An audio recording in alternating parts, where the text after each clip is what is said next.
Olá, tudo bem? Eu sou o professor Wilson e nós hoje vamos para a aula de número 15 do curso de Teologia. Nós estamos no módulo de Teontologia, estudando sobre o ser de Deus, e eu separei para hoje uma temática muito interessante. Vamos falar sobre os atributos incomunicáveis de Deus. Vamos juntos nesse aprendizado?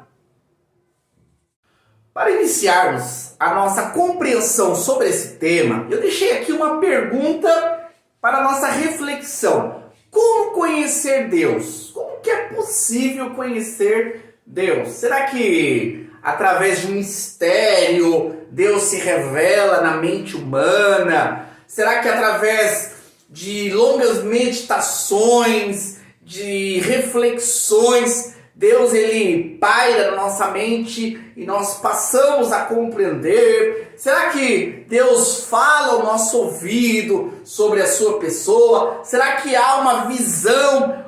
São várias formas que as pessoas se pautam para conhecer a Deus. Porém, nós precisamos entender a forma correta, como verdadeiramente nós podemos conhecer Deus, ok? Então, nessa aula de hoje, nessa videoaula, no conteúdo que será abordado será sobre a forma de conhecer Deus, como nós podemos conhecer a realidade e a identidade desse Deus que é único e verdadeiro.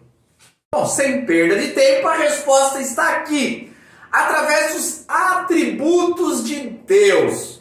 Deus, ele se revela aos seres humanos, ele se apresenta, ele se manifesta através dos seus atributos. Quando nós estudamos, quando nós entendemos, quando nós compreendemos os atributos de Deus, nós passamos a conhecer Deus. Deus ele é conhecido através das suas características, através das suas potencialidades, através dos seus atributos. Pois o que de Deus se pode conhecer é manifesto entre eles, porque Deus lhes manifestou. Pois desde a criação do mundo, os atributos invisíveis de Deus, seu eterno poder e sua natureza divina, têm sido vistos claramente, sendo compreendidos por meio das coisas criadas, de forma que tais homens são indesculpáveis. Romanos capítulo 1, versículo 19 e 20.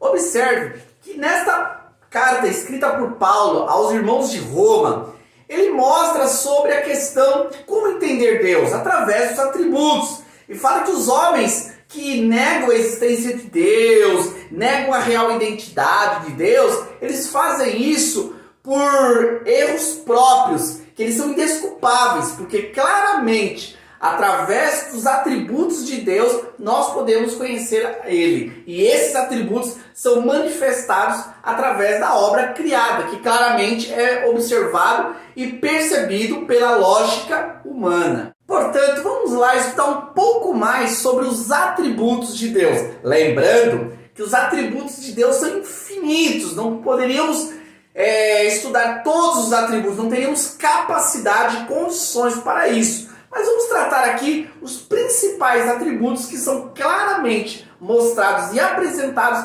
através da Bíblia Sagrada. O atributo de Criador. Deus é o Criador dos céus e da terra. Muitas culturas que entendiam acerca de Deus ou tentavam identificar Deus, eles desconsideravam a realidade de um Deus Criador. Esse atributo ele é exclusivo do único e verdadeiro Deus. Deus, Paulo fala lá em Atenas, ele é o Criador dos céus e da terra. Não somente dos céus e da terra, mas de tudo.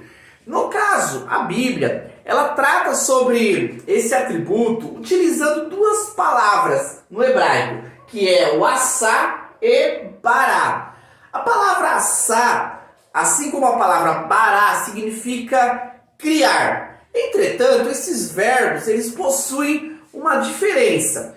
Assá significa criar algo que já existe. Criar algo de uma matéria, de uma substância que já existe. É como se eu criasse uma cadeira, eu utilizaria a madeira para criar essa cadeira. Nesse caso, a forma de eu criar é assar, criar algo de uma matéria que já existe. Agora, bará é algo que é criado do nada. Nesse caso, só Deus é o Criador, só Deus é o ser que dá existência àquilo que não existe. Então, criar, bará, está designado somente ao ser criador dos céus e da terra. Ele criou os céus, criou a terra, tudo que existe do nada, porque ele é o Deus criador.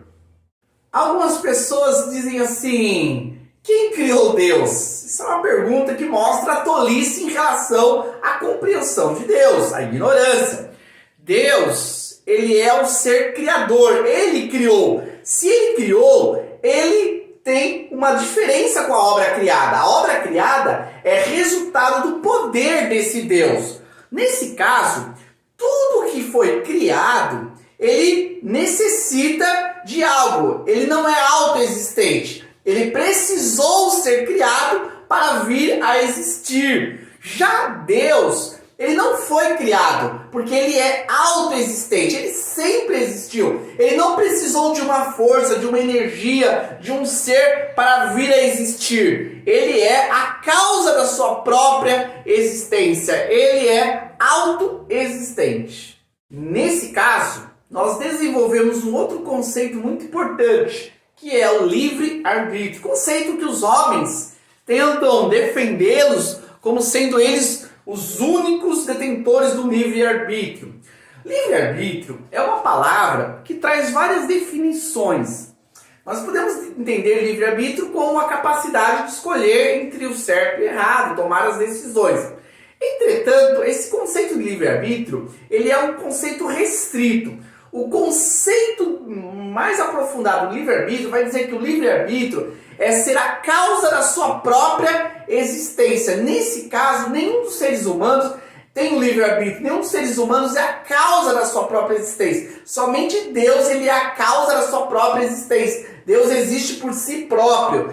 Por isso, Deus, ele é um ser livre, ele tem o livre-arbítrio para agir segundo a sua vontade, segundo o seu querer. Aqui nós já trazemos o conceito de soberania. Deus é o único ser soberano, porque ele é a causa da sua própria existência, ele possui o livre-arbítrio. Por isso que Deus não pode ser questionado nas suas decisões, na sua vontade, porque ele é livre para agir segundo aquilo que estabeleceu a sua própria vontade. Ele possui um livre-arbítrio para agir e realizar segundo o seu querer.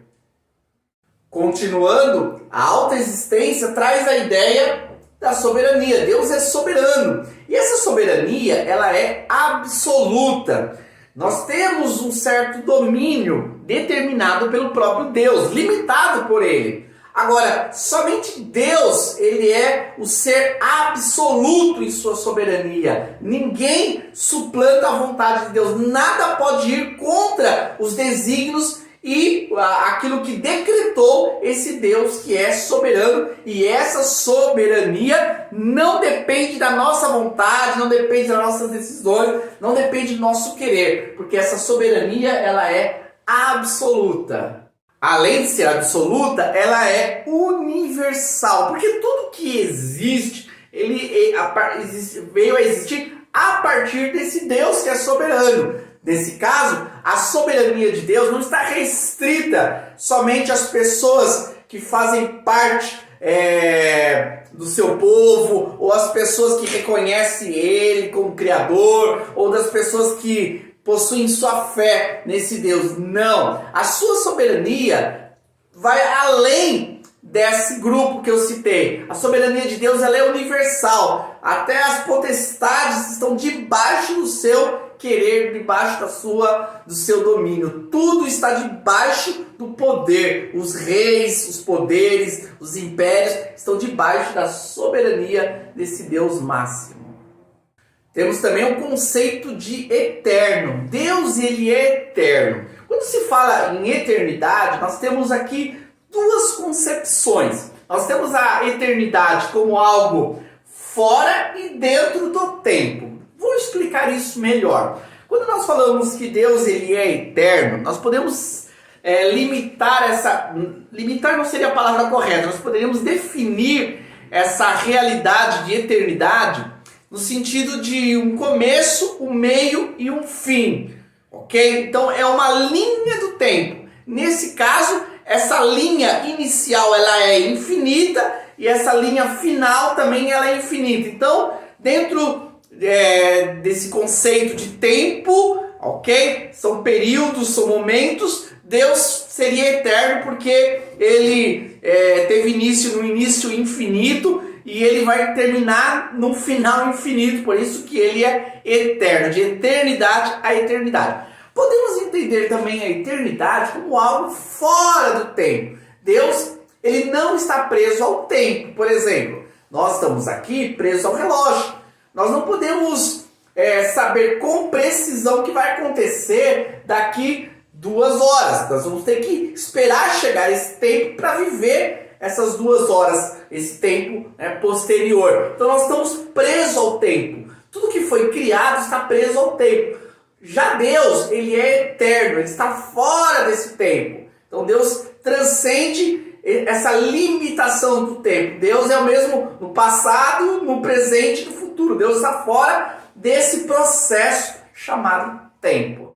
Conceito de onisciência. Deus, ele é onisciente. É um atributo que traz a ideia de que Deus tem todo o conhecimento, toda a sabedoria. Se nós imaginarmos o universo, ele foi arquitetado, ele foi projetado. Ele é estabelecido por leis que regem e que controlam todo esse universo. Essas leis não foram programadas do nada, nem de uma explosão, mas de uma mente que é onisciente, conhece tudo e que não somente programou, mas como também está no controle de tudo. Esse é o atributo de Deus. Deus é um ser totalmente poderoso em sabedoria, em conhecimento. Quando nós olhamos hoje o desenvolvimento da ciência, o desenvolvimento da tecnologia, o desenvolvimento das filosofias, dos conhecimentos gerais, nós temos que entender que toda a fonte do saber provém de Deus. Deus é a fonte de toda a ciência, de todo o saber. Quanto mais a mente humana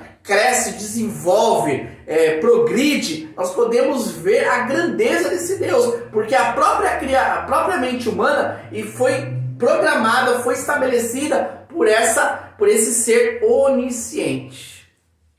Outro atributo importante é o atributo da onipotência. Deus, ele é onipotente, ele tem todo o poder. Não podemos limitar o poder de Deus. Se nós olharmos para a dimensão do universo, estrelas, milhares e milhares de estrelas que estão suspensas no espaço, nós temos que entender que Deus é um Deus poderoso, que não somente criou tudo isso mostra a sua sabedoria, o seu poder criador, mas mostra também o seu poder sustentador, porque tudo está sendo sustentado por esse Deus poderoso. Então nós temos aí essa outra característica importante do atributo de Deus. Limitar, Deus pode, Deus não pode. Para Deus não existe limite no seu poder. Onipresente. Deus está presente em todos os lugares. É natural da nossa mente tentarmos visualizar Deus como um ser que está em algum lugar no mundo, ou no céu, numa dimensão ali no céu, ou mesmo acima do céu.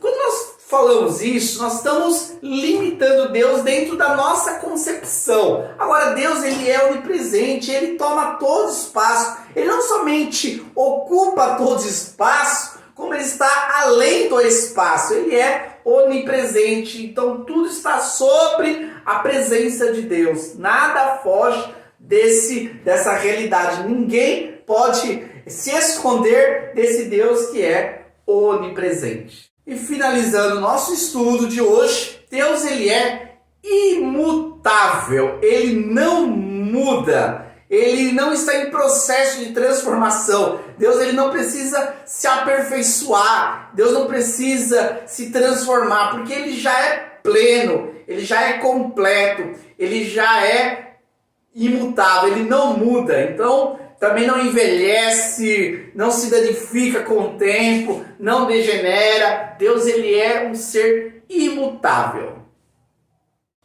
É isso aí, pessoal. Obrigado aí por nos acompanhar nesse curso, nesse estudo tão importante, e convido vocês a continuarem. Na próxima videoaula vamos falar sobre os atributos comunicáveis de Deus, atributos relacionais. Tem muito conteúdo bom para nós estarmos aí aprendendo junto. Vamos lá?